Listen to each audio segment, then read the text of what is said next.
Greetings from Hugo, Colorado. We're about 20 miles from Lyman. We're about 140 from Denver. Now I could have just went all the way into Denver tonight, but I've always wanted to camp here. There's a guy camped up the road. He knocked on my trailer. Are people allowed to camp here? I'm like, yeah. You see any signs? Don't ask, do it. Better to beg forgiveness. I got a story about that in Yellowstone. Anyway, we're camped out here in Hugo, Colorado.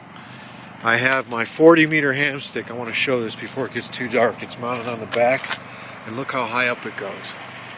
See it up there? See it? Way up there? That's a 40-meter hamstick, baby. And I'll show you what that's running inside. And I got my Honda 2000i generator, one of them running right now. You can't probably see it because it's dark. But it's providing full electric power. I'll top it off with gas before bed, and it'll run all night easy. It'll run everything, the heater and everything, because it's going to be 40 degrees tonight. I love that hamstick. I have, with me I have a 10 meter, a 17 meter, a 20 meter, a 40 meter, and an 80 meter, depending on what band I want to use. All I have to do is switch this whip out.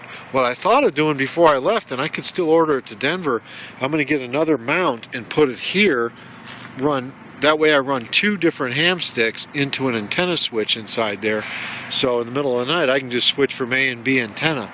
So I think I'm going to do that. I'm going to get another ham mount right there and mount it. Anyway, let's go inside. Take your shoes off. Don't get it dirty, please.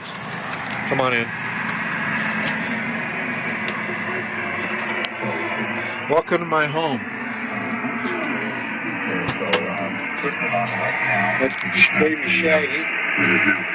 Patchy's in there somewhere, you can see her. See her in there? I'll turn the light off, but there she is.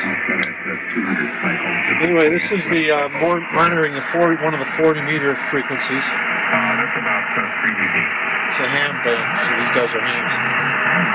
And I also have another shortwave radio up here.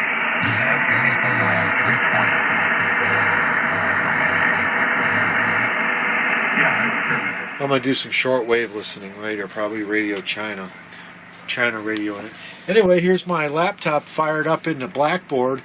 I was just making some grade changes in the Blackboard, and I was answering, here's my UTB email. So I'm just working nights and early mornings just for 2 days until I get to Denver. And then I was answering emails. It's my UTB email. I still got a few to answer tonight. I get a lot of emails in the course. That's typical. There's my private email. And you're saying, how do you get internet out there in the middle of Hugo, Colorado, in the middle of nowhere while you're camp free? Well, my Verizon cell phone, which is what I'm using to make this video, works as the hub that provides the internet for that wireless laptop. And by the way, I also have a refrigerator right here. I'm not going to open it because I'm keeping all my vittles cold.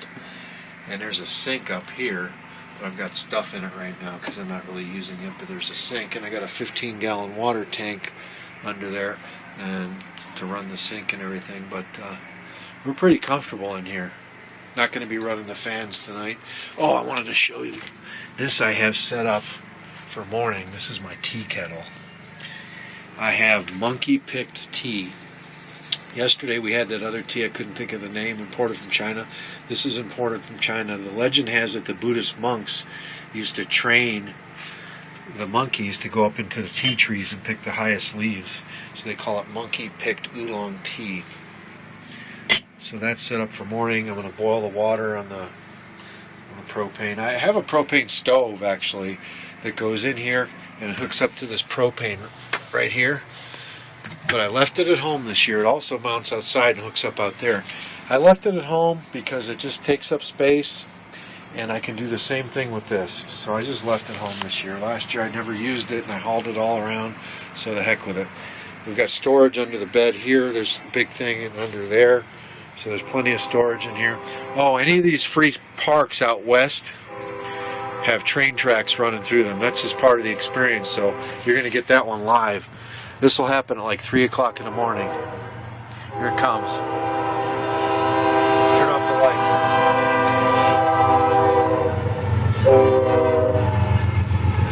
I love it.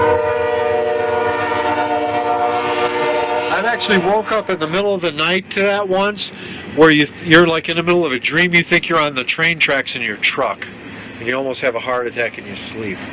But I love it. That's every park out west that I camp in for free has a train track running right through there. And actually, some of the pay campgrounds, like in Thermopolis, Wyoming, they've got a train track running right behind that campsite too. So you get used to it. I kind of like it.